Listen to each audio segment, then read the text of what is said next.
បាទកាន់តែក្តៅក៏គុកទៀតហើយបងប្អូនជាមួយនឹងព្រឹត្តិការណ៍បាល់ទាត់ពិភពលោក FIFA World Cup 2026នៅក្នុងវគ្គ32ក្រុមចុងក្រោយចាញ់ធ្លាក់ណាបងប្អូននៅរាត្រីនេះគឺមានការប្រកួតចំនួន3គូទៀតហើយសុទ្ធតែជាគូដែលពិសេសមែនទែនណាបាទដែលគូទី1បាទរវាងក្រុមជម្រើសជាតិអេស្ប៉ាញគូជលអេស្ប៉ាញយប់នេះត្រូវប៉ះគ្នាជាមួយនឹងអូទ្រីសនៅវេលាម៉ោង2រំលងអាត្រិតបងប្អូននៅវេលាម៉ោង2រំលងអាត្រិតចាំមើលតើអេស្ប៉ាញយប់នេះអាចទម្លាក់បាទអូទ្រីសបានដែរទេនៅក្នុងវគ្គ32ក្រុមចុងក្រោយនេះបាទនៅវេលាម៉ោង6ព្រឹកស្អែកណា6ព្រឹកថ្ងៃសុក្របងប្អូនគឺជាជំនួបគ្នារវាងប៉ុកតេហ្គាល់ត្រូវប៉ះគ្នាជាមួយនឹងក្រុមជម្រើសជាតិក្រូអាតបងប្អូនគីឡូធ្ងន់ប៉ះធ្ងន់ប៉ុន្តែបច្ចុប្បន្នក្រូអាតរៀងធ្លាក់ជើងទៀតណាចាំមើលបាទព្រឹកនេះតើបាទប៉ុកតេហ្គាល់អាចទម្លាក់ក្រូអាតបានដែរឬទេហើយនៅវេលាម៉ោង10ព្រឹកបាទ10ព្រឹកស្អែកថ្ងៃសុក្រគឺមានការប្រកួតរវាង Switzerland ត្រូវប៉ះគ្នាជាមួយនឹង Algeria បងប្អូនណាបាទនេះក៏ជាគូដែលជក់ចិត្តដែរបាទ3គូនេះយើងនឹងធ្វើការនិយាយបន្តិចទៀតនេះហើយក៏ឲ្យជាតម្រុយសម្រាប់បងប្អូនដែរបាទប៉ុន្តែមុនធ្វើការវិភាគចែកជូនបងប្អូនសំណូមពរបងប្អូនចូល Channel Telegram របស់ខ្ញុំបាទពិសេស KH ដើម្បីមើលការ live បាល់ការទម្លាក់គូក៏ដូចជាព័ត៌មានកីឡាផ្សេងៗបងប្អូនបាទសម្រាប់ link គឺមាននៅក្នុង comment សម្រាប់ Facebook បើបងប្អូនអត់ឃើញនៅក្នុង comment ទេអាចចូលក្នុង page បាទចូលនៅក្នុង page របស់ខ្ញុំទៅគឺមាន link នៅក្នុង bio ណាបងប្អូនហើយសម្រាប់បងប្អូន YouTube គឺមាននៅក្នុង description សម្រាប់បងប្អូននៅក្នុង TikTok គឺមាន link នៅក្នុង bio ណាក្នុង profile របស់ខ្ញុំអញ្ចឹងបងប្អូនអាចចូលក្នុង profile copy link ពីក្នុង bio មកខ្ញុំផាសនៅក្រៅបានចូលបានណាផាសក្នុងច្រមផាសក្នុង Telegram បានអាចចូលបានសម្រាប់ TikTok បាទអរគុណច្រើនបាទអញ្ចឹងយើងនិយាយដល់គូជក់ចិត្តទី1តែម្ដងទៅរវាងអេស្ប៉ាញត្រូវប៉ះគ្នាជាមួយនឹងអូទ្រីសបងប្អូនណានៅវេលាម៉ោង2រំលងអាត្រិតយប់នេះបាទដែលការប្រកួតនៅក្នុងទឹកដីកដាលទេសហរដ្ឋអាមេរិកណាហើយបើនិយាយអំពីក្រុមទាំងពីរយើងមើលលទ្ធភាពមិនថាខ្ញុំមិនថាបងប្អូនទេគឺយើងមានទម្ងន់ទៅលើអេស្ប៉ាញត្រូវអត់បងប្អូនណាប៉ុន្តែយើងត្រូវស្ដាប់ការវិភាគផងដែរណាមិនមែនចេះតែធ្ងន់តែមួយចំហៀងពេកទេឥឡូវយើងមកមើលអំពីប្រវត្តិប៉ះគ្នាសិនបាទប្រវត្តិប៉ះគ្នា4លើកបងប្អូនណាក្រុមទាំងពីរប៉ះគ្នាចំនួន4លើកនោះគឺអេស្ប៉ាញឈ្នះ3ដងបាទអូទ្រីសឈ្នះ1ដងណាការប៉ះគ្នាលើកចុងក្រោយបំផុតនៅក្នុងបាល់មិត្តភាពទេគឺអេស្ប៉ាញបានលុតទៅលើអូទ្រីសនេះក្នុងលទ្ធផល5-1បាទលុតរហូតដល់5-1និយាយទៅ3ប្រកួតចុងក្រោយដែលប៉ះគ្នាជាមួយនឹងអូទ្រីសនេះស៊ីមិនដែលតិចទេបងប្អូន9-0បាទនៅក្នុងព្រឹត្តិការណ៍អឺរ៉ូណាយូរ៉ូបងប្អូនប៉ុន្តែយូរដែរតាំងពីឆ្នាំ99យូរបងប្អូនបាទយូរដែរយើងមិនបាក់និយាយដែរពេលនោះគឺអេស្ប៉ាញបានលុតទៅលើអូទ្រីសរហូតដល់9-0ស៊ី3-1ប្រកួតចុងក្រោយនៅឆ្នាំ2009ដាក់5-1ទៀតបាទស៊ីច្រើនណាស់ណាបាននិយាយអំពីអេស្ប៉ាញបងប្អូនណាអេស្ប៉ាញ3ប្រកួតរបស់គាត់នៅក្នុងពូលបាទគាត់ធ្វើបានល្អមែនទែនអត់ចាញ់ទេណាគឺឈ្នះ2ស្មើ1ចូលកម្ពុជាតារាងតែម្ដងបាទប្រកួតដំបូងគឺស្មើគ្នាជាមួយនឹង Cape Verde នឹងដែរធ្វើឲ្យបងប្អូនសៀងហ្នឹងបាទប្រកួតទី2គឺយកឈ្នះទៅលើ Saudi Arabia ក្នុងលទ្ធផល4-0ប្រកួតទី3គឺបានយកឈ្នះទៅលើ Uruguay បាទ1-0បងប្អូនណាហើយបើនិយាយអំពីអូទ្រីសវិញបាទ3ប្រកួតរបស់គាត់គឺឈ្នះ1ចាញ់1ស្មើ1ណាស្ថិតនៅក្នុងលេខរៀង3ល្អហើយបើនិយាយអំពីការប្រកួតដំបូងរបស់គាត់គឺបានយកឈ្នះទៅលើ Jordan ក្នុងលទ្ធផល3-1ប្រកួតទី2គឺចាញ់អសង់ទីនណាចាញ់អសង់ទីន 2-0ប្រកួតទី3គឺស្មើគ្នាជាមួយនឹង Algeria 3ស្មើណាបងប្អូនអញ្ចឹងបើយើងមើលអំពីប្រវត្តិប៉ះគ្នាចាញ់អេស្ប៉ាញ3ប្រកួតក្នុងពូលក៏ធ្វើមិនសូវជាល្អដែរបើប្រៀបនឹងអេស្ប៉ាញបងប្អូនណាបាទប៉ុន្តែអេស្ប៉ាញនេះបើប្រៀបនឹងការលេងនៅយូរ៉ូបាទពេលដែលគាត់លេងយូរ៉ូនោះក៏គាត់ធ្វើបានល្អមែនទែនណាបាទក្រុមជម្រើសជាអេស្ប៉ាញគឺកាចណាស់ប៉ុន្តែអេស្ប៉ាញឥឡូវដូចរៀងទៀលមិនខ្ញុំមានអារម្មណ៍ថាអញ្ចឹងណាបាទលេងមិនសូវល្អដូចមុនណាលេងមិនសូវល្អដូចមុនប៉ុន្តែឡាមីនយ៉ាម៉ាល់នៅតែបង្ហាញទម្រង់លេងល្អប៉ុន្តែគាត់បាត់ដៃគូគាត់បាទឡាមីនយ៉ាម៉ាល់បាត់ដៃគូរបស់គាត់គឺនីកូវីលៀមណានីកូវីលៀមរបួសអត់មានវត្តមាននៅក្នុងរាត្រីនេះទេបងប្អូនអញ្ចឹងក៏ជាបញ្ហាដែរបាទអញ្ចឹងបើនិយាយអំពីកីឡាករដែលដាក់លេងនៅក្នុងយប់នេះបងប្អូនណាអត់មានវត្តមានកីឡាករនីកូវីលៀមទេប៉ុន្តែយ៉ាម៉ាល់មានបាទឡាមីនយ៉ាម៉ាល់ខាងស្ដាំមានកដាលដាក់អូយ៉ាសាបាល់ខាងឆ្វេងដាក់កីឡាករអាឡិចបេណាណាអាឡិចបេណារបស់អាតេនិយាយទៅមានវត្តមានរហូតហើយសម្រាប់ខ្សែបម្រើគឺកីឡាករបាទរ៉ូឌ្រីដានីអលម៉ូមានផេទ្រីរបស់បាសេជាដើមហើយសម្រាប់ខាងខ្សែការពារម៉ាកូកូរ៉ូឡាបាទឡូប៉ូតេណាគូបាស៊ីក៏ដូចជាឡូរ៉ាន់តេអ្នកចាំទីយូនីសៃមិនបាទយូនីសៃមិនអញ្ចឹងបើយើងមើលអំពីប្រព័ន្ធរបស់លោក Luis de la Fuente ប្រាំទម្រង់4-3-3ណាបងប្អូនបាទយប់នេះខ្ញុំយើងមើលទាំងអស់គ្នាជាមួយមើលតើក្បួនរបស់លោក Luis de la Fuente គាត់ធ្វើបែបណាបើយើងមើលអំពីការប្រកួតនៅក្នុងពូលគាត់លេងដូចជាសេបុកទេបាទលេងលក្ខណៈធម្មតាអញ្ចឹងណាបាទប៉ុន្តែយប់នេះគឺជាការប្រកួតចាញ់ធ្លាក់ខ្ញុំជឿថាអេស្ប៉ាញនឹងធ្វើបានល្អណាបងប្អូនជាមួយនឹងអូទ្រីសហើយអូទ្រីសក៏មានកីឡាករល្អច្រើនដែរបងប្អូនមានឡៃម៉ារបស់បាទ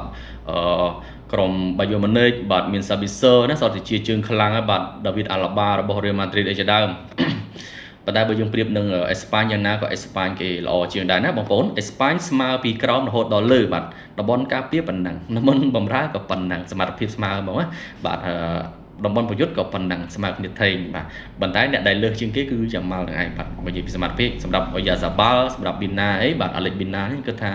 ល្មមបាទបើមាននីកូវីលៀមល្អបាទបើមានឆ្វេងនីកូវីលៀមខាងស្ដាំឡាមានយ៉ាម៉ាល់អញ្ចឹងទៅបាទអេស្ប៉ាញទៅល្អណាប៉ុន្តែយើងមើលឃើញថាគាត់នឹងខ្សោយឆ្វេងបន្តិចសម្រាប់ខាងក្រុមបាទអេស្ប៉ាញប៉ុន្តែយ៉ាសាបាល់បាទប្រកួតចុងក្រោយរបស់គាត់ក៏ធ្វើបានល្អគូសមដែរណាបងប្អូនរកគ្រាប់បាល់បានអញ្ចឹងបើនិយាយពីអូទ្រីសគឺប្រព័ន្ធលេងរបស់គាត់មានលំនឹងបាទនឹងថឹងណាមួយដូចអូទ្រីសមែនបងប្អូនដូចសាច់អូទ្រីសបាទមួយអញ្ចឹងយើងក៏មិនអាចមើលងាយថាអេស្ប៉ាញនឹងប្រកាសជាឈ្នះដាច់ទៅលើក្រុមអូទ្រីសដែរបាទហើយយប់នេះគឺអេស្ប៉ាញតឲ្យមួយកន្លះដាច់ទៅលើអូទ្រីសបងប្អូនគិតយ៉ាងណាអាចខមមិននៅលទ្ធផលណាសម្រាប់គំនិតខ្ញុំបងប្អូនណាខ្ញុំថារៀងតឹងបន្តិចខ្ញុំគិតថាអូទ្រីសអាចតដៃដូចអង់គ្លេសមិនអញ្ចឹងបាទអាចតដៃដូចកុងហ្គោតដៃជាមួយអង់គ្លេសអញ្ចឹងណាបងប្អូនបាល់នេះអាចនឹងលទ្ធផលណាបងប្អូនប្រហែលជា2-1នេះជាការទូទាបរបស់ខ្ញុំទេបាទខុសឆ្គងពីគំនិតបងប្អូនសូមអធិស្ឋានណា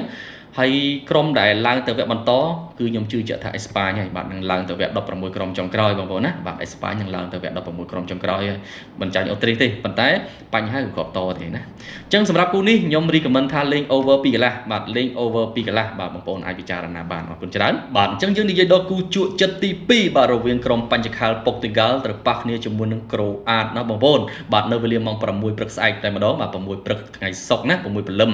ហើយបើនិយាយអំពីក្រុមទាំងពីរក្រូអាតបច្ចុប្បន្ននេះធ្លាក់ជើងតិចហើយគណៈពេលដែលពុកទីហ្គាល់លេងនៅក្នុងពូលយើងមើលឃើញថាដូចជាមិនលេចធ្លោយពេកទេណាមិនលេចធ្លោយពេកទេប៉ុន្តែប៊ូដូគាត់នៅតែរកគ្រាប់បាល់បានដដែលបាទគាត់ថាបើនិយាយពីប្រៀបទម្រង់លេងវាមិនមើលអីឲ្យលះល្អជាងគេជាងឯងមើលទៅគឺតដំសងគេឯងនឹងឯងបាទប៉ុន្តែបើនិយាយពីក្រូអាតក៏ធ្លាក់ជើងដែរណាហើយសម្រាប់រាត្រីនេះបាទពុកទីហ្គាល់តឲ្យក្រូអាតចំនួនកន្លះដាច់បងប្អូនគិតយ៉ាងណាដែរកន្លះដាច់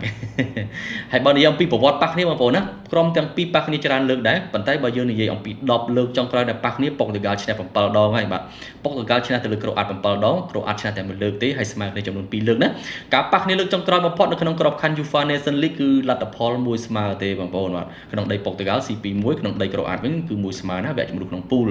បាទបើនិយាយអំពី3ប្រកួតរបស់ពុកទីហ្គាល់នៅក្នុងវគ្គចែកពូលវិញគឺគាត់អត់ចាញ់ទេប៉ុន្តែក៏ស្មើ2ដែរបាទស្មើ2ឈ្នះតែ1លើកទេណាប្រកួតដំបូងស្មើគ្នាជាមួយកុងហ្គោបាទកុងហ្គោនឹងខ្លាំងមែនណាយើងសរសើរមែនពូមួយអង់គ្លេ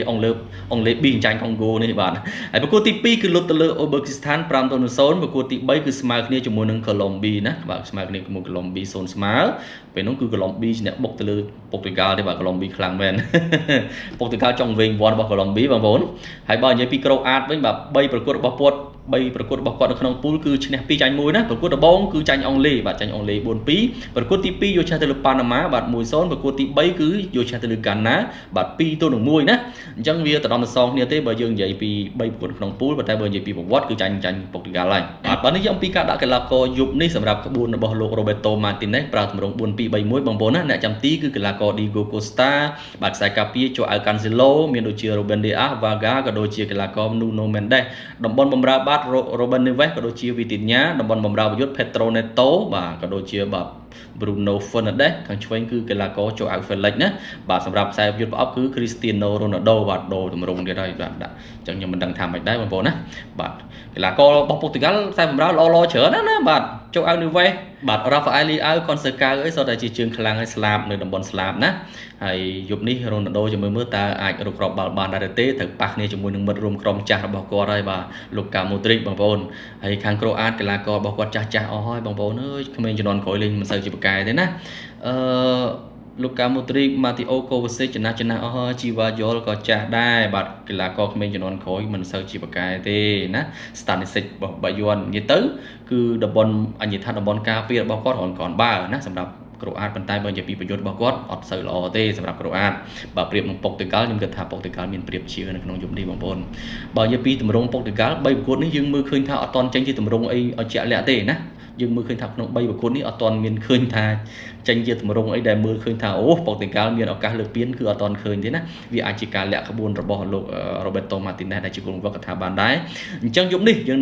ងនឹងឃើញពីសមត្ថភាពពិតរបស់ប៉ូទុយហ្គាល់ហើយតើប៉ូទុយហ្គាល់មានសមត្ថភាពអាចយកឈ្នះទៅលើក្រូអាតបានទេបើសិនជាគាត់អាចស៊ីទៅលើក្រូអាតបានយប់នេះគឺគាត់អាចនឹងមានលទ្ធភាពក្នុងការបញ្ចេញពាននៅបន្តទៀតណាបាទជួបនិយាយទៅផ្លូវរបស់ប៉ូទុយហ្គាល់ជួបសតក្រុមខ្លាំងបងប្អូនហើយបាទទៅជួបអេស្ប៉ាញបើឧទាហរណ៍បើឈ្នះអេស្ប៉ាញហើយទៅជួបនឹងបារាំងទៀតផ្លូវរបស់ប៉ូទុយហ្គាល់វេទនាណាបងប្អូនណាបាទបើប្រៀបនឹងស្លាប់មួយចំហៀងទៀតរបស់អាសង់ទីនបាទស្លាប់អាសង់ទីនគាត់នៅរៀងស្រួលបន្តិចបាទអញ្ចឹងសម្រាប់គូនេះសរុបលទ្ធផលមកវិញគឺខ្ញុំទូទាថាប៉ូទុយហ្គាល់គឺមានឱកាសឈ្នះទៅលើក្រូអាតចំនួនបាទ 70% បងប្អូនណាបាទ70ទល់នឹង30ណាក៏មានអត្រាស្មើដែរប៉ុន្តែប៉ូទុយហ្គាល់គឺមានប្រៀបជាងបើយើងមើលទៅលើស្ថិតិយើងវិភាគវាពិបាកណាបងប្អូនវាមិនមែនប្រើអារម្មណ៍ទេយើងមើលទៅលើស្ថិតិដូចខ្ញុំរាយរាប់ប្រាប់បងប្អូនហើយស្ថិតិវាមើលឃើញល្អអញ្ចឹងបើឲ្យនិយាយថាប៉ូទុយហ្គាល់វាចាញ់ទៅលើក្រូអាតវាដូចប្រឆាំងនឹងគំនិតខ្លួនឯងអញ្ចឹងណាបងប្អូនអញ្ចឹងយប់នេះខ្ញុំគិតថាប៉ូទុយហ្គាល់នឹងយកឈ្នះទៅលើក្រូអាតបងប្អូនណាប្រហែលជា 1-0 បាទ 1-0 ឬក៏ 2-0 បាទ 1-0 ឬក៏ 2-0 ណានេះជាការទូទារបស់ខ្ញុំបើខុសឆ្គងសូមអធិស្ឋានអញ្ចឹងសម្រាប់បងប្អូនអ្នកវិនិយោគគូនេះគឺវាយបាទអរគុណច្រើនបាទអញ្ចឹងយើងនិយាយដល់គូពិសេសទី3រវាង Switzerland ត្រូវប៉ះគ្នាជាមួយនឹង Algeria បងប្អូន Switzerland នេះបងប្អូនហៅ Swiss ក៏បានដែរបាទអក្សរកាត់គេអញ្ចឹងបើនិយាយអំពីក្រុមទាំងពីរអាចនិយាយថាលទ្ធភាពប្រហាក់ប្រហែលគ្នាទេមិនលើគ្នាប្រមាណទេបងប្អូនមែនទេប៉ុន្តែបាទយ៉ាងណាខ្ញុំមើលឃើញថា Switzerland ដូចមានទម្ងន់ជាងបងប្អូនណានេះជាគំនិតខ្ញុំទេបាទ Algeria នេះក៏គ្រាន់បានដែរណា Algeria នេះក៏គ្រាន់បានដែរបើនិយាយអំពីប្រវត្តិប៉ះគ្នាក្រុមទាំងពីរអត់ដែរប៉ះគ្នាទេណាក្រុមទាំងពីរអត់ដែរប៉ះគ្នាទេបើនិយាយអំពី3លើកចុងក្រោយនៅក្នុងព្រឹត្តិការណ៍បាល់ទាត់ពិភពលោកក្នុងវគ្គចែកពូលគឺ Algeria នេះស្មើ1ចាញ់1ឈ្នះ1ណាបាទលេខ3ល្អសិតតែលេខរៀង3ល្អបងប្អូនហើយទៅប៉ះគ្នាជាមួយនឹង Switzerland នេះលេខរៀងទី1ល្អណានេះលេខរៀងទី1ល្អទៀតទី1មានល្អប៉ុណ្ណាតែទី1បាទហើយការប្រកួតទី1គឺចាញ់អាសង់ទីនណាអាសេរីចាញ់អាសង់ទីន 3-0 ប្រកួតទី2អាសេរីយកឈ្នះទៅលើ Jordan ក្នុងលទ្ធផល 2-1 ប្រកួតទី3គឺស្មើគ្នាជាមួយនឹងអូទ្រីសបើនិយាយអំពី Switzerland វិញបាទ3ប្រកួតចុងក្រោយរបស់គេនៅក្នុងពូលបាទគឺឈ្នះ2ស្មើ1ណាអត់ចាញ់ទេឈ្នះ2ស្មើ1ប្រកួតដំបូងគឺស្មើគ្នាជាមួយកាតា1ស្មើប្រកួតទី2គឺយកឈ្នះទៅលើបូស្នី4-1បាទលុតបូស្នី 4-1 ប្រកួតទី3យកឈ្នះទៅលើកាណាដាតែម្ដងបាទលុតម្ចាស់ផ្ទះកាណាដា 2-1 អញ្ចឹងយើងមើលឃើញថាកម្រិត3ប្រកួតនៅក្នុងពូលគឺអាចនិយាយថា Switzerland នេះគាត់បើជាងណាអញ្ចឹងទម្ងន់ក៏ខ្ញុំឲ្យទៅលើ Switzerland ដែរបងប្អូនក្រុមទាំងពីរដែលប៉ះគ្នាពិបាកក្នុងការនិយាយណាអញ្ចឹងបងប្អូនអាចពិចារណាទៅគូនេះខ្ញុំនិយាយខ្លីៗទេព្រោះខ្ញុំផ្ដោតទៅលើគូធំមុនអស់ហើយបាទប៉ូទុយហ្គាល់ជាមួយអេស្ប៉ាញអញ្ចឹងណាអញ្ចឹងបើនិយាយពីកីឡាករយប់នេះបាទខាង Switzerland ប្រើទម្រង់ 4-2-3-1 ខាងក្រុម Algeria ក៏ 4-2-3-1 ដែរបងប្អូនណាហើយបាទហើយកីឡាកររបស់ខាងក្រុម Switzerlandកីឡាករដែលខ្ញុំស្គាល់មានតែប្រហែលអ្នកទេបាទមានដូចជាបាទ Raúl Rodriguez បាទ Granit Xhaka ណាហើយក៏ដូចជា Ndiaye បាទកីឡាករ Ndiaye ហ្នឹងក៏ល្អគួរសមដែរខ្សែវាស្ដាំអញ្ចឹងសម្រាប់រត់ត្រីនេះខ្ញុំគិតថា Switzerland គឺមានអត្រាឈ្នះទៅលើ Algeria បាទមានអត្រាឈ្នះទៅលើ Algeria ប៉ុន្តែมันមានក្របបាល់ច្រើនទេខ្ញុំគិតថាយ៉ាងច្រើន 1-0 ទេបងប្អូនណាបាទនេះអាចស្មើគ្នាឬក៏ Switzerland ស៊ី 1-0 បងប្អូនបើនិយាយពីឲ្យ Algeria មកយកឈ្នះទៅលើ Switzerland ខ្ញុំគិតថាតឹងបាទតឹងណាប៉ុន្តែបើនិយាយពី Switzerland មានប្រៀបក្នុងការឈ្នះទៅលើ Algeria ឡើងទៅវគ្គបន្តខ្ញុំគិតថា Switzerland នេះគាត់បើជាងបងប្អូនណាព្រោះយើងមើលប្រវត្តិទៅដោយ Switzerland នេះរៀងគាត់បើជាងបាទយប់នេះ Switzerland តឲ្យតែ 0.25 ទៅលើ Algeria ទេបងប្អូនគិតយ៉ាងណាដែរអាចតម្លាក់នៅ comment របស់បងប្អូននៅខាងក្រោមណាសម្រាប់គំនិតខ្ញុំទូទាថា Algeria នេះនឹងចាញ់ទៅលើ Switzerland ឬក៏ Switzerland យកឈ្នះទៅលើ Algeria ក្នុងលទ្ធផលបាទ 1-0 បាទ 1-0 អាចឈាន 2-1 ប៉ុន្តែមិនដល់ 2-1 ទេបងប្អូនបាល់នេះបើមិន 1-0 2-0 នឹងឯងបាទអញ្ចឹង Switzerland គឺជាអ្នកឈ្នះណាបងប្អូននឹងឡើងទៅវគ្គបន្តនេះជាការទូទារបស់ខ្ញុំបងប្អូនអ្នកវិនិយោគវាយ 0.25 ឬក៏ 0+0 កន្លះណាបាទអរគុណច្រើនបាទអញ្ចឹងជូនជាតម្រុយបាល់សម្រាប់យប់នេះតែម្ដងទៅខ្ញុំនិយាយអស់ហើយគាត់ថាសង្ខេបបន្ថែមឲ្យបងប្អូនណាគូទី1គឺវាយប៉ូទុយហ្គាល់បាទវាយប៉ូទុយហ្គាល់កន្លះគូទី2គឺ over អេស្ប៉ាញ 2 កន្លះបងប្អូនណា over អេស្ប៉ាញ 2 កន្លះបាទគូទី3គឺវាយ Switzerland បាទវាយ Switzerland 0.25 ឬក៏ 0+0 កន្លះបងប្អូនបាទអរគុណច្រើនបាទអញ្ចឹងសម្រាប់បងប្អូនដែលអត់ទាន់ចូល channel បាទអញ្ចឹងសម្រាប់បងប្អូនដែលអត់ទាន់ចូល channel Telegram របស់ខ្ញុំបាទ ZKH កុំភ្លេចចូលម្នាក់មួយទៅបងប្អូនដើម្បីមើលការ live បាល់ការទម្លាក់គូក៏ដូចជាព័ត៌មានកីឡាណាសម្រាប់ link គឺមាននៅក្នុង comment សម្រាប់ Facebook ឬក៏បងប្អូនអាចចូលក្នុង page Facebook ខ្ញុំទៅគឺមាន link នៅក្នុង bio នៃ page ខ្ញុំហើយសម្រាប់បងប្អូននៅក្នុង YouTube មាននៅក្នុង description សម្រាប់បងប្អូន TikTok ចូលក្នុង profile គឺមាន link ក្នុង bio ណាបើបងប្អូនចូលអត់បានទេតាម TikTok អាច copy ពី bio ខ្ញុំមកផាសក្រៅមកផាសក្នុងច្រមផាសក្នុង Telegram ទៅគឺចូលបានណាអរគុណច្រើនសូមគោរពលា